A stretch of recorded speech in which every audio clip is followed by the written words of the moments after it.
हमारे चैनल में इस समय मैं आपको तस्वीरें दिखा रही हूँ हरियाणा के सिरसा जिला से बाबा भूमन शाह चौक है, वहाँ की फिलहाल जो तस्वीरें हैं वो आप देख रहे हैं। तस्वीरों के माध्यम से मैं आपको दिखा दूँ कि लघु सचिवालय के अंदर लगभग 20 दिनों से भी ज़्यादा दिन हो चुकी हैं। जो किसान नेता है, किसानों का जो धरना है चल रहा है, लगातार अपनी मांगों को लेकर जो किसान नेता है वो लगातार धरने प्रदर्शन पर बैठे हुए हैं। तो उसी के चलते ही आज एक बार फिर से जो किसान है लगातार अपनी मांगों को लेकर जो कि सिरसा में सड़कों पर भी उतर रहे हैं। तो बात की जाए तो जो किसान है, किसानों की आज महापंचायत है सिरसा के अंदर है वो की गई है, जिसके अंदर बहुत बड़े बड़े जो किसान नेता है वो बाहर से सिरसा के अंदर आ रहे हैं। इस महापंचायत की अगर बात की जाए तो जो किसान नेता हैं इसके अंदर पहुंच रहे हैं, तो किसानों से भी आपकी बातचीत करवाएंगे क्या कहना है।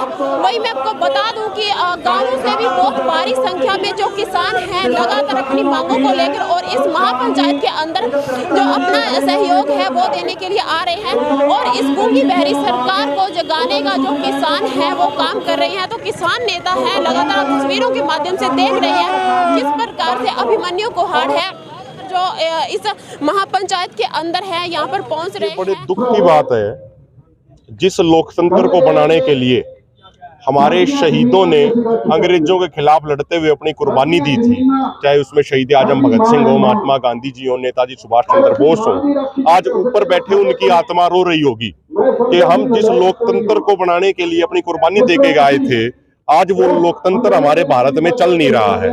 यहाँ पे सिर्फ कॉरपोरेट की मौज है और किसानों को परेशान किया जा रहा है। अब देखिए कि पिछले 10 से 12 दिनों में गौतम अडानी की कंपनी के जो शेयर हैं वो 7 से 8 लाख करोड़ रुपए से भी नीचे गिर चुके हैं। वो उसका पैसा नहीं है, वो आम जनता का लोग पैसा है जो स्टॉक एक्सचेंज में लगाया हुआ था, जो LIC में जमा कराया हुआ था बीमा के तौर पे, जो SBI में जिन्होंने किसानों ने, आम लोगों ने, व्यापारियों ने जो अपना पैसा जमा किया हुआ था, वो 7-8 लाख करोड़ रुपया डूब चुका है। लेकिन देश की सरकार, बीजेपी सरकार, प्रधानमंत्री, वित्त मंत्री कुंभकर्णी रूपी नींद सो रहे हैं, बस से मस नहीं हो रहे। वहीं दूसरी तरफ आप देखिए एक किसान ये कह रहा है कि जो मेरा 193 करोड़ का मुआवजा आपने मंजूर किया था मेरे को वही दे दो।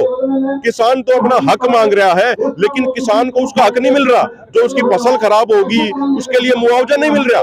लेकिन गौतम अडानी को 21,000 करोड़ रुपया SBI ने दे दिया, 7,000 करोड़ रुपया PNB ने दे दिया, 75,000 करोड़ रुपए से ज्यादा LIC ने दे दिया। लूट का पैसा, कॉर्पोरेट लूट मचा रहे हैं और किसान को अपना हक नहीं मिल रहा है। हम तो एक बात पूछना चाहते हैं प्रधानमंत्री जी, आप गुजरात के प्रधानमंत्री नहीं हैं, आप भारत के प्रधानमंत्री हैं।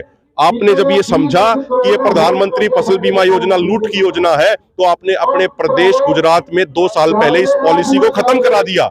गुजरात में आज फसल बीमा की पॉलिसी लागू नहीं होती है, लेकिन गुजरात के अलावा बाकी पूरे भारत में इस पॉलिसी को लागू किया जा रहा है और इस पॉलिसी के माध्यम से किसानों को लूटा जा रहा है।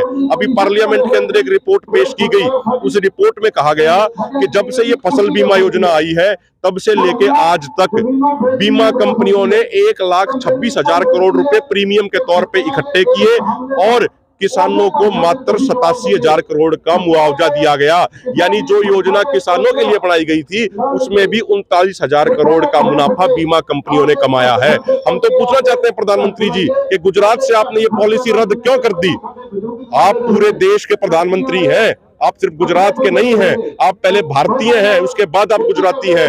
आप देश के प्रधानमंत्री होने का धर्म निभाइए, पूरे देश के किसानों को इस फसल बीमा योजना की लूट से बाहर निकालिए, नहीं तो फिर आपके ऊपर बहुत सारे सवाल खड़े हो जाते हैं। असल किसानों को अपना ही हक लेने के लिए या तो धरने का रास्ता अपनाना पड़ता है, क्योंकि दिल्ली के बॉर्डरों पर भी काफी लंबा धरना चला था।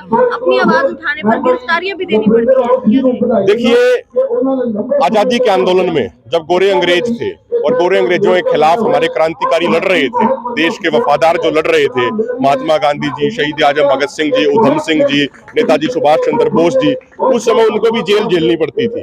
आज हम इन काले अंग्रेजों के खिलाफ लड़ रहे हैं तो आज के समय हमें भी जेल झेलनी पड़ रही है। अभी हरियाणा के सोनीपत में गृह मंत्री अमित शाह जी की रैली थी, वहां पे हमारा पिछले 20 दिनों से धरना चल रहा है। पिछले 1 साल से जमीन के मुआवजे को लेकर आंदोलन लड़ रहे हैं। तो हमने कहा कि या तो हमारी मांग सुनो, अन्यथा हम गृह मंत्री की रैली का विरोध करेंगे। जो भारतीय जनता पार्टी की तरफ से जो बसें गांव में लगाई गई कार्यकर्ताओं को रैली में, आम लोगों को रैली में लेके जाने के लिए, गांव वालों ने वो सारी बसें खाली की खाली ही गांव से भगा दी। उन ड्राइवरों को बोला कि 10 मिनट में गाड़ी ले जाओ यहाँ से, नहीं तो आपको यहीं बैठा लेंगे। सारी बसें खाली भाग गई, कोई आदमी अमित शाह की रैली में नहीं गया। जगह जगह टोलों पे पुलिस ने लोगों को गिरफ्तार किया। पुलिस ने 1000 से ज्यादा लोगों को हरियाणा में गिरफ्तार किया। उसके बावजूद गृह मंत्री अमित शाह की रैली पूरे तरीके से फ्लॉप रैली रही। उसमें मात्र 2 से 2,500 आदमी पहुंचे और फिर वो बारिश का बहाना बना के वो कह रहे हैं कि मैं आऊंगा ही नहीं। हम ये कहना चाहते हैं, चाहे वो नरेंद्र मोदी जी हो, चाहे गृह मंत्री अमित शाह जी हो, चाहे मुख्यमंत्री मनोहर लाल खट्टर जी हो, हमारा आपसे कोई पर्सनल झगड़ा नहीं है। हमारी जो आपसे लड़ाई है वो पॉलिसीज के ऊपर लड़ाई है। जो आपकी गलत पॉलिसी है उनके खिलाफ हम लड़ाई लड़ रहे हैं, उनके खिलाफ हम आंदोलन लड़ रहे हैं। आप हमारा हक और अधिकार दे दीजिए, हमें और किसी चीज से कोई लेना देना नहीं है। सरकार लगातार तानाशाही रवैया अपना रही है, पहले किसानों के साथ, अब सरपंचों के साथ उनका भी लगातार धरना चल रहा है, उनको भी गिरफ्तार किया है। देखो मैं ये कहना चाहता हूं, आज देश के सभी वर्गों को, पूरी जनता को एकजुट होने की जरूरत है। बीजेपी लोगों को धर्म और जाति के नाम पे बांट के अपना राज कर रही है। आज हमें धर्म और जाति के इससे बंटवारे से ऊपर उठ के एक भारतीय बन के, किसान बन के, नौजवान बन के हमें आंदोलन लड़ने पड़ेंगे, अन्यथा एक एक करके ये सभी वर्गों का नुकसान करेगी। मार्च में आगाज हुआ है कि किसानी आंदोलन दोबारा से शुरू होगा, स्थगित किया गया, कितना लगता है कितने लोग जुड़ेंगे? देखिए मैं आपको ये बता देना चाहता हूँ कि जो पहले 13 महीने का आंदोलन हुआ वो भी समाज के 36 बिरादरी के भाईचारे ने लड़ा था और लोग पूरे तरीके से तैयार बैठे हैं। जिस दिन बड़ी कॉल आ जाएगी लोग ट्रैक्टर ट्रॉली ठीक उसी तरीके से